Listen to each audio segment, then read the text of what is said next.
This is Strange New Trek, a podcast about the life and times of Captain Christopher Pike. And now, your hosts.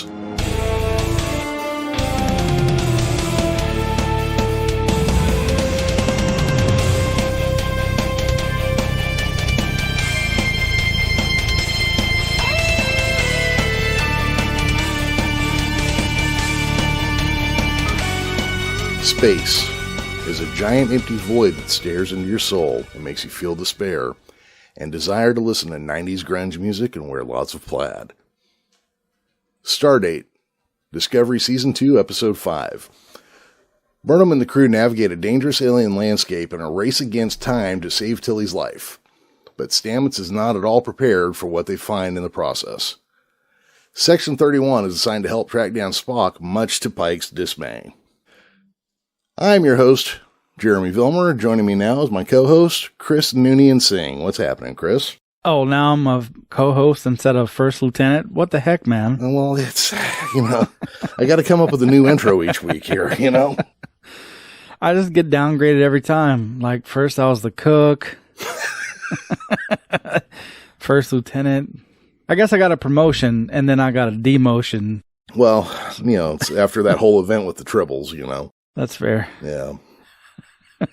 I got a question on Facebook this week. Somebody asked if Noonien-Singh was your actual last name. Would you care to elaborate on that? Yes, it is. There we go. Yes, as a matter of fact, it is. That's my Christian name. Yes. Yes. Your Christian Sikh name. All right, so we are on to episode 5 of Discovery Season 2. Anything you want to bring up before we get into this? Oh, yeah. We've been talking about Doug Jones a lot, the actor who plays Saru. And the other night I was laying in bed and we weren't even watching Star Trek. Like, it just popped in my head and I told my wife, oh, yeah, I remember Doug Jones from. Do you remember that Felicia Day web show, The Guild? Yeah. That's where I know him from, because he had a small part in one of the later seasons where he played a steampunk aficionado. Oh, okay. He still speaks in his same voice as Saru, although it's, a little covered by the mask. But yeah, I've been sitting here like, man, where do I know that voice from? Oh, yeah. Fun fact about Doug Jones, too. In 98, he played in a comedy horror film called Bugbuster with George Takei and James Doohan. Really? Yeah. Okay, that I may have to add that to my list of go finds, Right? About 5 years ago, he's supposed to be doing a remake of Nosferatu that I was really looking forward to. Yeah, I could totally see that. Yeah, so, Doug Jones is a really interesting cat. Definitely worth checking his stuff out. He was a trained mime before he got into acting. So that's why he's so good at these, physical roles. You notice, Saru has a very particular way he walks, and it's all due to that mime training, It's just how do you walk different and, make it seem realistic. All right, this episode, there's a lot going on, but there's not a lot to it, is kind of my takeaway from this one. I think this episode is one of the few this season that, while there's a lot going on, it pretty much sticks with one story. There's tiny offshoots on it when you start considering Section 31 and then Control and all that stuff, but those are tiny threads. But the majority of this episode is just the Discovery going into the mycelial network to rescue Tilly, which is at the point where we left off on the last episode. Yeah, there's an A story, no B story, but a couple subplots that get strung along, really. Yeah, really tiny ones, though. They're not super huge. Subplots, even. Yeah, so, to be fair, this is probably more Planet of the Week than episode 2 in this season, because it just focuses on this one main arc. I mean, again, there are small little threads you could pick up here and there, but the majority of the episode is just Tilly and the mycelial network. Yeah, you know what? What's funny is I didn't even think about how they're in a weird universe, like a weird other alien space with its own ecology and people creatures living there. This is a Planet of the Week episode. I hadn't really put that together. Yeah. Yeah, it's also kind of a bottle episode because they don't leave the ship either. Yeah, that's true too. Well, Tilly does, sort of. Actually, before we even get into it, this episode, I think, for me, solidified Tilly as one of my favorite characters on this show. Her acting is top-notch, in my opinion, in this episode. Even though, a lot of hate about her acting on the interwebs. Yeah, whatever. Right. Okay, guys, yeah. Yeah, she can't act, okay, whatever. You guys are just now coming around to just complaining to complain, and you have admitted it. Oh, man. Yeah, you know what? I mean, if you don't like Tilly as a character in this show, I don't know what's wrong with you, and there's probably no helping you. All right. Yeah, there's probably just nothing anybody can do for you. No help for you. Yeah, you might as well move into a cave in the woods. Or a van down by the river. Well, I hear a lot of people spend good money to live like that now. All right, so let's get into it. Hey, yeah, everybody, Cowdog is here making a mess again, but, we'll just pretend that she's not. All right, so in the intro, Michael runs into Stamets in engineering and learns of what happened to Tilly. She returns to her and Tilly's quarters, kind of does her internal pouty thing, kind of like Angela on My So-Called Life. Oh, wow. Yeah. So she kind of deep cuts. Oh, yeah. Well, and that's fitting because check it out. You know who's missing? Jet Reno, who is kind of like the Tino of My So-Called Life. The drummer who you never saw. Is Burnham Claire Danes? Yeah, that's what I'm thinking. I'm thinking Burnham is Angela in this analogy. Okay. Yeah. I got you. Yeah. No. So I think this might work. I'll see how long we can hold this thread. Okay. So she goes in her room and pouts like Angela Chase would pout over Jordan Catalano. Michael returns to the bridge as Detmer locates Spock's shuttle. They try hailing Spock, but he won't answer, so Pike decides to torpedo him. Yeah, I think he set it to detonate 100 meters off the outside of the shuttle. Yeah, is that the range of a photon torpedo? Oh no, he could have direct hit if he wanted to, but he set a timer on that thing. Yeah. Okay, so they grab the shuttle with the tractor beam and they pull it into the shuttle bay. They go down to meet it, and instead of Spock, they find one scenery chewing Philippa Georgiou. She's another great character in this show, man. She really is. I adore this version of this character. Pike and Georgiou do some catching up, and he learns that she's now with Section 31. You can tell that they have a history together, but something doesn't seem quite right, and we know what it is, but Pike does not. Upon entering Pike's ready room, they find that Leland's hologram is already waiting for them. Leland and Chris also appear to have a history. Okay, for some reason, Section 31 is going to be in charge of finding Spock. Leland asks that they let Georgiou go. The conversation here is cordial, but you can tell there's something underneath it, there's some tension. Yeah, every time Pike and Leland talk, it's sort of like that. As the season progresses, obviously you'll understand why, but yeah, a lot of their interactions have some sort of subtext to them. Yeah, they both tried to date the same girl back in high school in the 90s. Pike probably wanted out, though. Yeah, probably, Georgiou explains to Burnham, so after this conversation, Georgiou goes and finds Burnham. She explains to Burnham that Pike does not know that she's the mirror universe Georgiou, but Burnham does. And Leland does. She then blames Burnham for bringing her there because she totally kidnapped her into this universe at the end of the last season. That is what happened, though. Yep, that is exactly 100% what happened. They kind of fight, well, not really fight, they kind of get aggressive with each other, and then they kind of have words over Spock's fate as well. Now, how does Section 31 get put in charge of finding Spock? It's not explained, at least not in this episode, but if I had to guess, without remembering anything beyond this, and that's legitimate, I really don't. He's a high-profile target. And I view Section 31 kind of like the CIA type stuff, or, to a lesser extent, the FBI.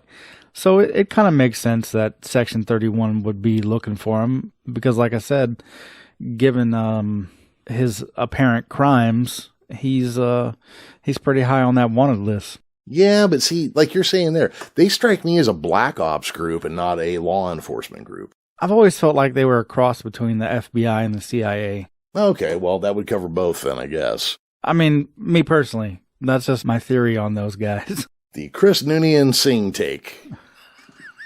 Right here on Action 31. You heard it first. My real name, TM. Trademark. Patent pending. Oh, okay. So we jump over to Stamets in the lab now, and he's studying the mycelial pod that snatched Tilly. He scans the network for human remains, I guess thinking that, hey, maybe they just pulled her in there and killed her. Doesn't find that, but he does find the other mycelial pod in the network. Now we jump into the network, and Tilly awakens covered in mushroom goo. That really just, I don't know. That kind of grossed me out a little bit when that happened. This is the scene right here where it really solidified for me how good of an actor the actress that plays Tilly is. You know, I probably should have taken a couple of the quotes because there's that one quick exchange here that I like quite a bit. So at this point, some spores try to eat Tilly. May explains this is how they break down matter in the network. May tells Tilly that the Mushroom Kingdom is under attack by a Koopa, apparently, and everybody will die unless Tilly goes all Super Mario on them. So now we jump back to the Discovery. Pike informs Burnham that her Section 31 liaison is there, and it's none other than Ash Tyler. Pike is unaware of their relationship, and he, like the viewers, isn't quite sure where Vogue ends and Tyler begins, because I still don't understand how that works. Pike leaves Burnham and Tyler. Tyler will not tell her how he went from Kronos to Section 31. Tyler also asks her to believe that he will take care of Spock. She's kind of looking at him the way Angela used to look at Jordan Catalano at band practice. Am I wrong? No, you're right. We got the analogy going strong. Okay, so good. I appreciate it. Yeah, cool. Okay, I just want to make sure we were, not losing the thread here. Trying to explain some of the emotionalism that comes into Discovery. May and Tilly are kind of arguing and bantering, but they come to an agreement, and Tilly will get sent home no matter what. Which I take it to mean even if she dies, they'll send her body home instead of eating it there in the Mushroom Kingdom. Stamets has a plan. He's going to partially jump the Discovery into the Mushroom Kingdom. This way they'll have exposure to the network, and him and Burnham can just kind of walk around through it out there. Now, the idea is they'll only have about an hour to do it because they assume that the mycelial network will basically start eating the ship as soon as they get in there. Yeah, I really like this speech that Pike gives over the intercom. Starfleet is a promise. I give my life for you. You give your life for me. And nobody gets left behind. I love it. You have the rest of it? You want to finish it? Ensign Sylvia Tilly is out there, and she has every right to expect us. We keep our promises. Please report to your station and designated safe zones on the starboard side. Good luck, and Godspeed to us all. Yeah, that is... I had that in here and highlighted, and I'm trying to come up with the right term for a Pike-spirational speech. There you go. You already got it. Pike-spirational. Yeah. He's got a few here and there. When he does them, the actor carries it well. The wording is always good, and the gravitas of the delivery is perfect, Yeah, he kind of reminds me of a commander I used to have. This guy would give us speeches while we were deployed, and he made you think if he went into a gun battle with a spork, you had a good chance to win. That's pretty awesome. Yeah, he was a good guy. Pike reminds me of him. That's cool. I hear about stuff like that. Those of us from the outside, I think we always assume that officers just kind of sit in a tent somewhere when they send a bunch of 18-year-old kids to die. Oh, some of them do. I know. I know. That's kind of the reputation they have. But even as far back as 300 BC, Alexander the Great, when his army was fielded, he was at the front lines with his men. And then after the battles, would even go through and help practice medicine on them. There is no substituting brutality for that kind of exposure to your commander, I guess, or whatever you'd want to call it. No, you're right. Yeah. Tilly and May are surprised by Stamets managing to slam the Discovery into the mycelial network. May and Tilly head towards the ship. Stamets and Burnham begin looking around the ship and find May and Tilly arming themselves with phasers. I kind of jumped over some stuff that was going on there, but I didn't really feel there was a whole lot actually happening. Yeah, so the four of them get together, they kind of get a brief catch-up on what's going on, and now they head off to find the monster. I put quotation marks around it, okay? As they're searching, they discover Hugh Culber, looking like he just watched every episode of My So-Called Life simultaneously. Okay. Yeah. It still holds. Yeah. So this would be the commercial break. And this is the point where I first ask, they had no plan to bring Hugh back when they first killed him, did they? They were just going to kill him and just bury their gays and move on, weren't they? Yeah, obviously, I don't know. I don't sit in on the writer's room while they're making this stuff up, but that's the way it felt. It felt like fans were upset that they buried their gays. And then they're like, oh, man, we have to bring Hugh back. How in the heck do we do that? And this is what they came up with. See, it'd be easy if he was a Vulcan and had a Contra, they could just shoot off to the Genesis planet, but they don't got that. Nah, they ain't got it. That wouldn't come along for a while. Not for quite some time. So, we cut back from the commercial. Now, May is getting a murder boner. TM. Tells the crew members to kill it, and they all refuse, of course, because, it's Culber, and they don't want to kill him. Oh, she is super insistent, too. She's like, kill it! Very much so. No, she's all over it. Just like, you kill him now. Culber runs off. And then Stamets chases after Culber like Angela Chase chasing after Jordan Catalano. Angela Chase chasing. Okay, that didn't work. Yeah, I should have thought that through a little better. Okay, but Burnham tells Pike what's going on, and May points out that the monster is wearing the deadly bark-like armor. So there's trees in the mycelial network that are actually deadly to the fungal life forms. Yeah. May even points that out in that first exchange her and Tilly have when Tilly finds herself in the mycelial network. Yeah, don't touch those trees. There was that thing there. Or don't touch those, whatever it was. But yeah. So apparently Hugh Culber, once he got in here, quickly discovered that you can put this bark on you and the mushrooms will leave you alone. But what he didn't get or didn't understand was that by having it on, he would also be killing them. Yeah, his defense was also an attack. Much like good kung fu, which I'm sure Michelle Yeoh could tell us about. Pike declares a red alert as Saru points out that the mushrooms are eating the hull.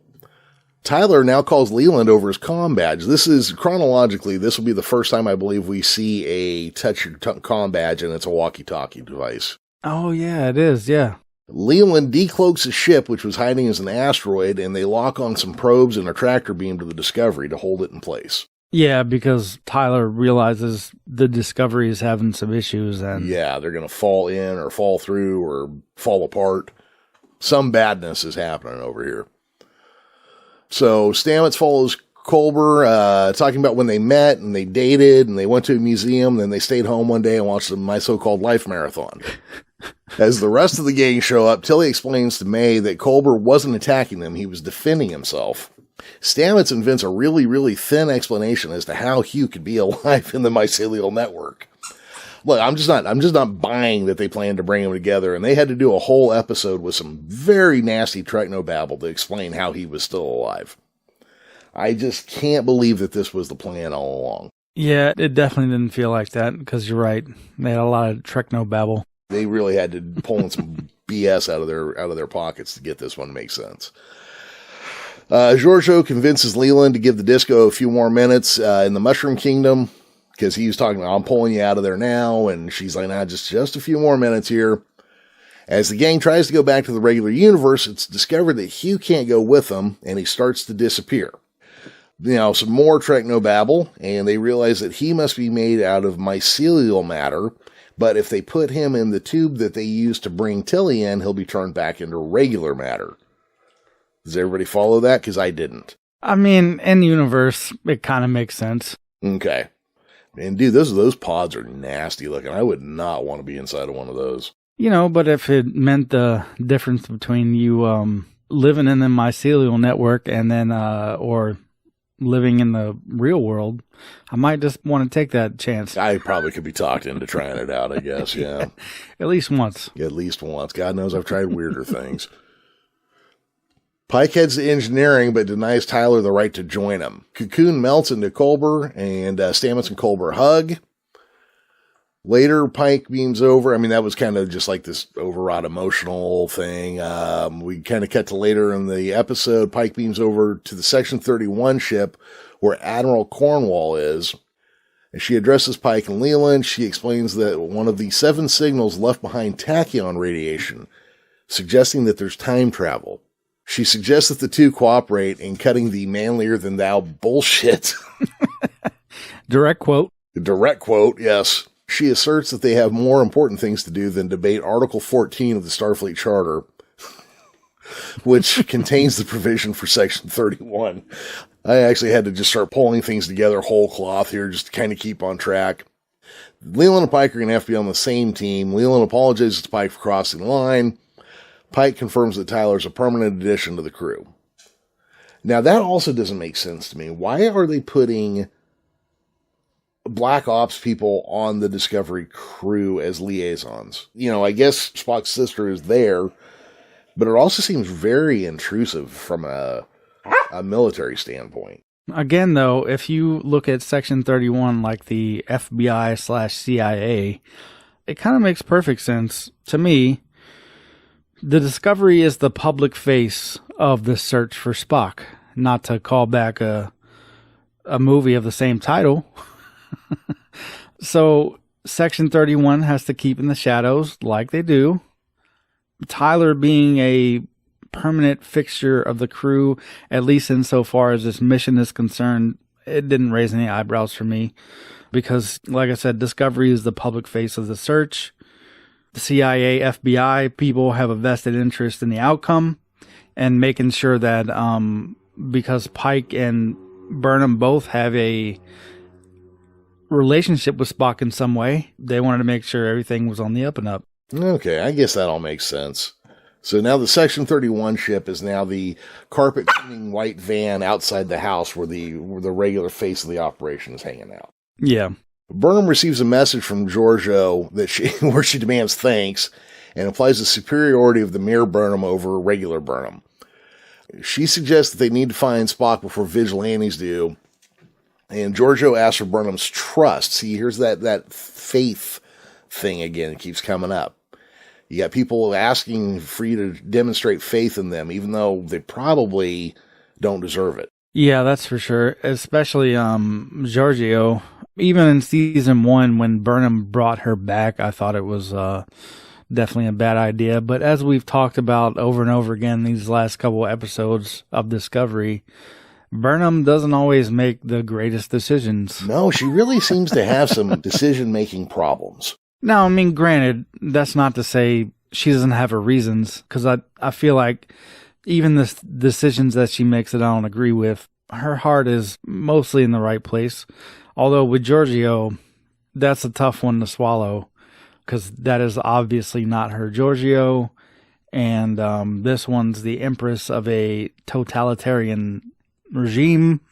Murder-heavy totalitarian regime. Yeah. Basically space Nazis. It's that thing. I mean, I've told you before that I had a cousin pass away when I was fairly young, right? And my dad's little brother discovered a long-lost son that he had. And he started bringing him around as like, he's supposed to be my new cousin. And it would be like if me, all of a sudden, I just started calling him by my old dead cousin's name. You know, just like, you'll do. Come on. You're just going to pretend to be this person I lost. Yeah, I mean, as shitty of an example that is accurate to the situation Burnham finds herself in. Yeah, I mean, that's basically exactly what's going on. She looked at Mir Giorgio and went, you look close enough. Let's go. So the Culber is being scanned. He appears to be in good health. Pike is looking at a picture of the Red Angel. Tilly dries her voluminous red hair. And as Burnham enters their quarters, they share a moment. Burnham returns to the bridge. She muses on the universality of choice of paths that we all must make. She looks at Tyler and then kind of looks in the middle distance, kind of like Angela Chase would look at Jordan Catalano during band practice. You made it. Yeah, I did. You took that analogy all the way to the end. I did. Appreciate that. Wait. You ready for this one? As we fade to the credits, the Lilith Fair live album plays. Oh. Obviously, one of the things that stood out, this is our picking nits section now, and this isn't really a picking nit part that I'm going to do here, but one of the things that really stood out to me was the emotionality and sentimentality of the people in this episode. It was kind of primary, and obviously, for the reasons that it's doing, but I really got to the overwrought emotions when dealing with Burnham and Tyler. How so? It just kind of seemed like they were milking extra emotion out of it. Yeah, but they were in a fairly serious relationship in season 1, and then now this is the first time Burnham's seeing him since they parted ways. I mean, obviously, she talked to him, over whatever that system is called, and she saw a hologram of him, but it's not the same thing as seeing him in person. My main nit is with Hugh, man. I mean, I love the character, and it was really crappy to see him die in the last season. But, if you're going to kill somebody like that, just leave them alone. They're dead. Or already have a plan in place. Yeah, you're right. This episode felt like the fans complained a lot at the end of season 1, and this was their way of rectifying fan outrage. Yeah, it really felt that way to me. Because I remember I was watching Discovery when the first season was playing. I remember when Hugh Colbert died, and Twitter just caught fire for weeks straight, and and they're like, "Oh no, trust me, he'll still be around." And I think they kept him in the credits, or they at least put him in the guest star section or something. But they got caught and weren't quite prepared for what was going to happen. Yeah, I'd be very surprised if this was their plan all along, because it definitely didn't feel like a well thought out return of a major character like that. Yeah. And then, of course, I also had to do the My So-Called Life because Hugh Colbert, the actor, played Ricky on My So-Called Life. Oh, wow. Yes, he did. Yeah, and it's funny, you look at him when he was a kid, when he was a teenager, and he looked like a little mousy, kind of, effeminate's not the right word, just kind of like a little mousy dude, right? I don't know if you've seen that actor with his shirt off, but he looks like he bench presses trucks now. Jesus, man. This whole time I'm like, why is he making a My So-Called Life reference? Oh, because I just couldn't avoid it. No, man. Wow. That is him. Oh, yeah, it's totally him. Yeah. I mean, on one hand, I'm like, wow, he looks so old now. Well, yeah, show was 30 years ago. It's been a while ago. Because, I was, how old was I when that show came out? Oh, God, would you even been a teenager yet? Yeah, that was 94, so I don't think I was quite a teenager yet, but I was fairly close. I mean, I knew about the show. I watched it. Oh, yeah, for as hot as that show was, it got canceled quick. They did everything to try to bring it back. They were doing marathons. They put it on MTV for 3 days straight. I mean, they went out of their way to try to get that show back. Now, see, I watched it when it was on MTV. Wow, he looks so young. I'm looking at pictures of him now. But, I mean, he basically looks the same, though, just older now, obviously. Well, that's just it. But, then they kind of played him as, effeminate's not the right term. Just kind of like a wimpy little dude, just like a dude. Well, I mean, I feel like back in that time, they were still trying to figure out how to incorporate gay characters into stories. Oh, I'm sure, yeah. And this was I feel like this was one of the first attempts, at least targeted at people my age or a little older. Yeah, no, I would agree with you there. It's the first one I really remember besides, the fake gay Jack Tripper. So that was the reason why, if anybody was wondering. If any of our younger listeners have no idea what I'm talking about, it's a show called My So-Called Life. And you know what? What's funny is when I first saw him, I was like, man, he kind of looks familiar, but I stopped there. I didn't look nothing up. I saw a picture of him on Men's Health or something, and dude is just shredded. I mean, he is. Yeah, just pure muscle, And you start thinking about, little Ricky off of My So-Called Life and, badass Dr. Colbert over here. Any other nits to pick? Anything else you picked up on that I might have missed? You know what, man? The only issue I had with this whole episode was how they brought Hugh back. And, I could rationalize it, sort of. So it's not even that major of a nit to pick for me. But that was the one glaring thing that I saw with this episode. But pretty much everything else, again, if you're a fan of the Planet of the Week type thing, this is pretty much it. There was no extenuating storylines here. I guess you can consider Section 31 stuff to be extra stories, but they didn't focus on all that too much.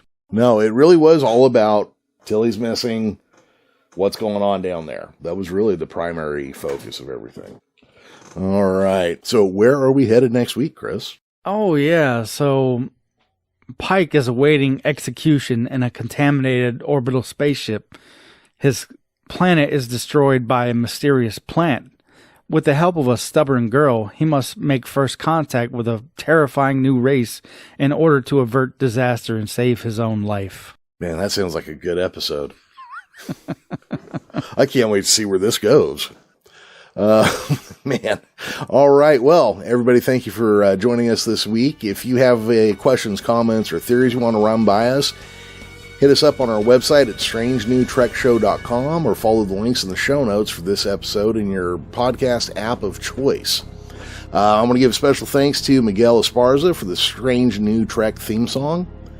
And thank you for listening. Don't forget to set your phasers to stun and join us next time when we're on to the next Planet of the Week.